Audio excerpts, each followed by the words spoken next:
Ger, lisan iku cilik nanging kuwasa gedhe.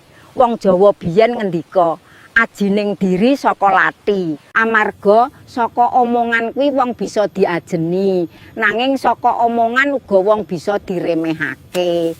Mulane kudu tansah eling lan waspada. Eling lan waspada. Aja nganti lisan luwih cepet tinimbang pikiran. Kadangkala atine isih panas nanging tutuk wis keburu ngomong. Yen wis mangkono, tembung sing metu ora iso ditarik bali. Astagfirullah, sepira akeh wong sing rusak pasedulurane, pecah sedulure lan adoh kancane mung amarga ora njaga cangkem. Pikiran dhisik sadurunge ngomong, aja nganti tembungmu gawe lara ati utawa nyeseli. Wong sing wicaksana iku sing bisa ngomong karo ati-ati. Sadurunge ngomong, ditimbang luwih dhisik.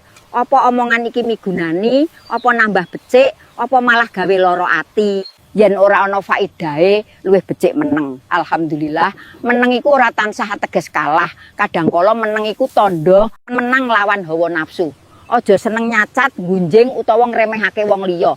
Naudzubillah, guneman ala iku kaya racun. Sing alon-alon mateni rasa tentrem. Wong sing seneng njaga lisane, atine luwih resik, uripe luwih ayem. Tembung sing alus lan jujur bakal bali dadi kabecikan kanggo awake dhewe. Mulane ayo padha nglatih diri. Yen arep ngomong elinga Gusti Allah bismillah, yen krasa arep nesu tarik ambegan ucapno istighfar. Amarga lisan sing dijaga iku tandha iman lan budi pekerti. Insyaallah sapa sing bisa ngreksa lisane bakal diparingi katentreman lan diajeni ing endi wae. Sepisan maneh, Ger, aja ngasih karo dulur ora akur, kekancanan bubrah mung amarga omongan sing padha ora diati-ati.